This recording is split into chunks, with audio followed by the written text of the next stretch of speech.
Morning మనం start అయిన place boating time దగ్గర గెలిచి చెప్తున్నాడు 1.5 కిలోమీటర్స్ డిస్టెన్స్ వస్తుందండి. డెప్త్ వచ్చేసి 50 ఫీట్స్ 100 ఫీట్స్ 200 ఫీట్స్ ఆ డెప్త్ పెరుగుతూ వస్తుందండి. వెడల్పు చాలా తగ్గిపోతుందని చెప్తున్నారు. అలాగే పాపికల్లోకి వచ్చేసరికి చూడండి సార్, వెడల్పు చాలా తగ్గిపోయింది. అంటే పాపికల్లోకి వచ్చేసరికి వెడల్పు వచ్చేసి కేవలం 200 మీటర్లకు మాత్రం వెడల్పు కనిపిస్తూ ఉంటుంది సార్. సరిగ్గా లోతు వచ్చేసి ఒకేగా ఉంటుంది. సరిగ్గా లోతు వచ్చేసి 100 అడుగులు వచ్చి 400 అడుగులు లోతు ఉంటుంది. దట్టమైన హెవీ ఫీట్స్ లోతట్ట ప్రాంతం. ఎవరికైనా డౌట్ గా ఉంటే దిగి కొలుచుకోవచ్చు. ఆవరగారు ఇచ్చారు కదండి, జస్ట్ జోక్ మాత్రం. ఎక్కడి నుంచి మనకి నాన్ స్టాప్ గా ప్రకృతి నేచర్ బ్యూటిఫుల్ పాపికల అందాల్లోకి మన బోర్డు తీసుకెళ్తుంది. సో వీడియోస్ ఫొటోస్ దిగండి, హ్యాపీగా ఎంజాయ్ చేయండి. చిన్నపిల్లలు చాలా జాగ్రత్తగా చూసుకోండి సార్. పిల్లలు విండోస్ వైపు కూర్చొని నిల్చోబెట్టి చూడండి. రైలింగ్స్ ఓపెన్ గేట్స్ ఉంటాయండి, ఎక్కడ ఉంటాయో తెలియదు. పిల్లలు ఆడుతూ పాడుతూ ఉంటారు, మీ పాత పనులు చూస్తారు, పిల్లలు మర్చిపోతారు. సార్ డ్రైవర్ గారికి మీరు అడ్డుగా ఉన్నారు, ఆయన గారికి కనిపించకపోతే వెరీ గుడ్. సో అంతవరకు మంచి బ్యూటిఫుల్ సాంగ్ సార్. ప్రభాస్ గారు పాత పనులు, గబ్బర్ సింగ్ గారు, రామరాజు గారు. సో అలాగే ఇక్కడ మనకి నాన్ స్టాప్ గా పాపులర్ గా చూస్తున్నాయి. అంతవరకు మంచి బ్యూటిఫుల్ సాంగ్. బ్యూటిఫుల్ సాంగ్ మీకోసం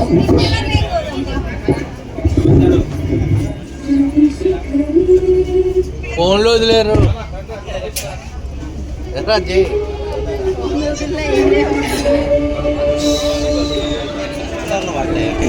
ఫస్ట్ ఫ్లోర్ లో ఉంటాయా?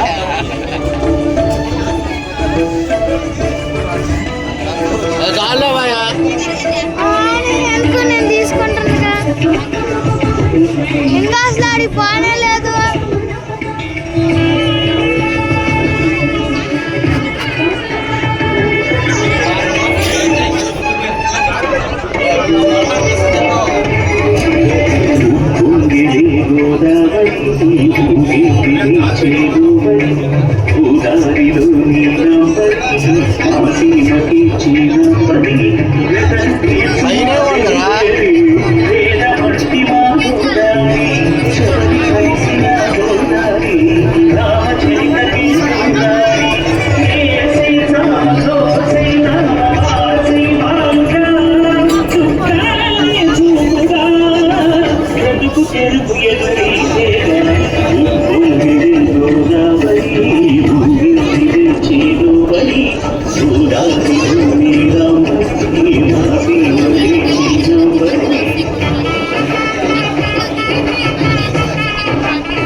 తెలుసు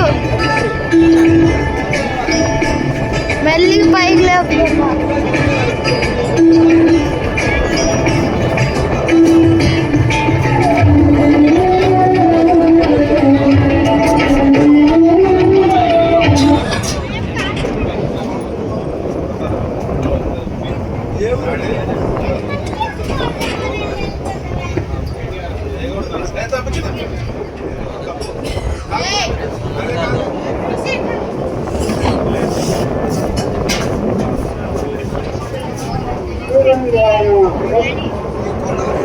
జయ శ్రీరామ్.